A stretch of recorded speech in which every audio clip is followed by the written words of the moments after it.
तो 26 सितंबर को राजस्थान में हुई रीट परीक्षा को लेकर बड़े बड़े खुलासे हो रहे हैं।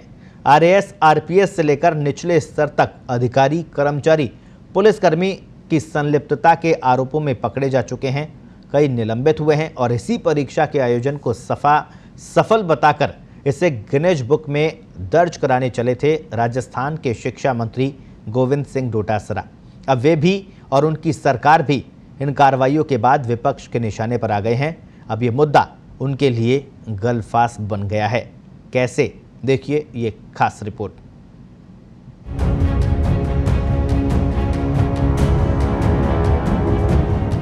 जो रीट का एग्जाम 25-26 लाख बच्चों का जो राजस्थान में हुआ, जिसका गिनीज बुक में नाम लिखा जाएगा, अगर गिनीज बुक वाले हमारी बात मानेंगे तो। शाबाश मंत्री जी, शाबाश।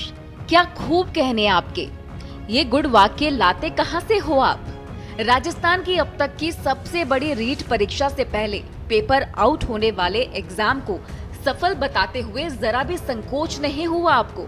मंत्री जी, कुछ तो लाज रखी होती। क्या रीट परीक्षा में पेपर आउट को Guinness book of world record में दर्ज कराना चाहते हो? 16.5 लाख अभ्यर्थियों के भविष्य को संवारने वाली परीक्षा सरकार के लिए मानो मजाक बन गई हो। जिस परीक्षा के आयोजन से 5 दिन पहले और परीक्षा के बाद तक 50 से ज्यादा नकलची पकड़े गए, परीक्षा से एक दिन पहले पेपर आउट हो गया। बड़े बड़े गिरोह का पर्दाफाश हुआ और तो और सरकारी शिक्षक से लेकर ब्यूरोक्रेसी के अहम पद यानी आरएएस और आरपीएस तक को पुलिस गिरफ्तार कर चुकी है। उस परीक्षा को शिक्षा मंत्री गोविंद सिंह डोटासरा सफल बताकर निश्चित तौर पर बेरोजगारों का अपमान कर रहे हैं। शिक्षा मंत्री गोविंद सिंह डोटासरा परीक्षा के तुरंत बाद खुद के नंबर बढ़ाने के लिए सामने आते हैं और अपनी पीठ थपथपाते हैं, लेकिन उसके बाद से ही रोजाना हो रहे बड़े खुलासों पर मंत्री जी का मौन कई सवाल खड़े कर रहा है। सवाल ये कि परीक्षा से पहले और बाद में सामने आ रहा फर्जीवाड़ा क्या बेरोजगारों के साथ छलावा नहीं है? सरकार की नजर में अगर रीट परीक्षा का पेपर आउट नहीं हुआ है तो फिर एक आरएएस, 2 आरपीएस, एक जिला शिक्षा अधिकारी और 13 सरकारी कार्मिकों के निलंबन की कार्रवाई बेरोजगारों के गुस्से और विपक्ष के आरोप से बचने के लिए क्या महज दिखावा है? क्या सरकार सिर्फ निलंबन की कार्रवाई कर इन भ्रष्ट सरकारी मुलाजिमों को बचा रही है? क्योंकि शिक्षा मंत्री खुद ये कह रहे हैं कि जांच में दोषी पाए गए तो ही इन्हें बर्खास्त किया जाएगा। और इतनी बड़ी संख्या में सरकारी हुक्मरानों के फर्जीवाड़े के बाद सवाल ये भी, क्या अफसरशाही पर सरकार की पकड़ कमजोर है? जो रीट का एग्जाम 25-26 लाख बच्चों का जो राजस्थान में हुआ, जिसका गिनीज बुक में नाम लिखा जाएगा, अगर गिनीज बुक वाले हमारी बात मानेंगे तो, और जिस तरीके से, शानदार तरीके से दिया गया, आप सोशल मीडिया में उनके कमेंट्स देखिए। जो बच्चे बाहर से, एमपी से, यूपी से, बिहार से आए, वो ये कह रहे हैं हमने ऐसा उत्सव कभी नहीं देखा।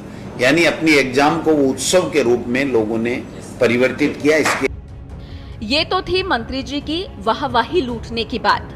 अब जरा एक नजर उस पहलू पर भी डालें जिसमें सीकर की एक छात्रा परीक्षा केंद्र तक पहुंचने के बाद भी परीक्षा नहीं दे पाई और सवाई माधोपुर में खाकी का रोब दिखा रहे हेड कांस्टेबल परीक्षा शुरू होने के आधे घंटे बाद भी अपनी पत्नी को प्रवेश दिलाने में सफल हो गया। सर प्लीज दो ही लड़कियां सर प्लीज कॉल दो सर प्लीज रिक्वेस्ट कर रहे हैं सर प्लीज दो ही प्लीज बोलो दो ना मैम सर प्लीज बोलो।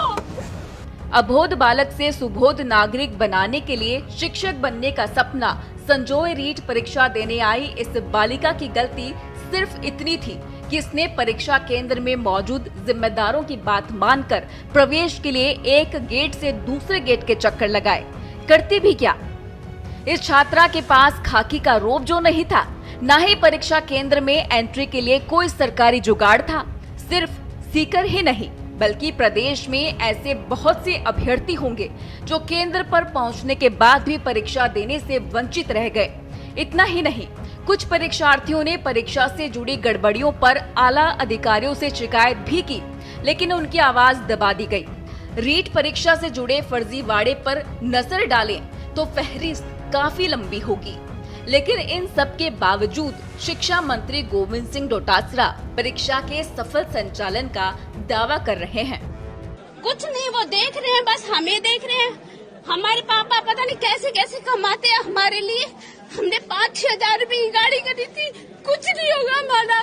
सब बच्चे ऐसे हो गए, 1-2 लोगों के लिए और ये प्रशासन के लिए सब कुछ जीवन बर्बाद हो गया। 3 साल से हमारे पेपर नहीं हो रहे, क्या करेंगे हम? कुछ भी नहीं है, सारे कॉलेज वाले बिके हुए हैं, इतने सारे स्टाफ लगे हुए हैं। इस परीक्षा के अंदर जो खबरें आ रही है वो चिंताजनक है। मुझे लगता है कि राज्य सरकार इस पूरी परीक्षा को पारदर्शिता के साथ कराने में असफल रही है और इसका खामियाजा उन ईमानदार बच्चों को भुगतना पड़ेगा जो कई वर्षों से मेहनत कर रहे थे। इस राजस्थान में कानून व्यवस्था से जुड़े जितने मुद्दे मसले हैं, राजस्थान नशा मुक्ति का कॉरिडोर बन गया, लेकिन यदि नकल के मामले में अब नकल अभिशाप बन गई तो भी अतिशयोक्ति नहीं होगी। मुझे लगता है कि सरकार गहरी नींद में सोई हुई है, लेकिन नौजवानों के साथ बड़ा छलावा है। इकबाल होता तो शायद उस पर कोई कठोर कार्रवाई होती, कोई कार्य योजना बनती। संचार क्रांति के इस युग में सरकार ने रीट परीक्षा में नकल रोकने के लिए प्रदेश भर में इंटरनेट सेवा बंद करने जैसा पिछड़ा कदम उठाया, जिससे प्रदेश के करोड़ों उपभोक्ताओं के अधिकारों का तो हनन हुआ ही, रोजाना 2 जून की रोटी का जुगाड़ करने वालों का रोजगार भी बाधित हुआ। इसके बावजूद भी नकल नहीं रुक पाई। मतलब ये कहा जाए कि सरकार ने इंटरनेट बंद कर नकल कराने का मैनुअल मोड नकलचियों के लिए जारी रखा। रीट परीक्षा में गड़बड़ झाला उस वक्त हुआ जब सरकार ने परीक्षा के सफल आयोजन को लेकर पूरा तंत्र इसमें झोंक दिया था। खुद मुख्यमंत्री अशोक गहलोत पल पल की मॉनिटरिंग कर रहे थे। नकलचियों और भ्रष्ट अफसरों को डराने के लिए कई सख्त आदेश भी आए, लेकिन तमाम आदेश सिर्फ कागजी बनकर ही रहे। 26.5 लाख आवेदन के बावजूद अलग अलग चरणों की बजाय एक ही चरण में परीक्षा करवाने की सरकार की जिद ही थी कि रीट परीक्षा का ये हाल हुआ। कहने को परीक्षा तो हो गई, लेकिन इस परीक्षा में गफलत कर कितने परीक्षार्थी शिक्षक बनेंगे, इसका अंदाजा लगाना मुश्किल है। लेकिन तमाम हालातों के बाद भी मंत्री जी ये कह रहे हैं कि रीट परीक्षा का सफल संचालन हुआ है। स्पेशल रिपोर्ट पत्रिका टीवी।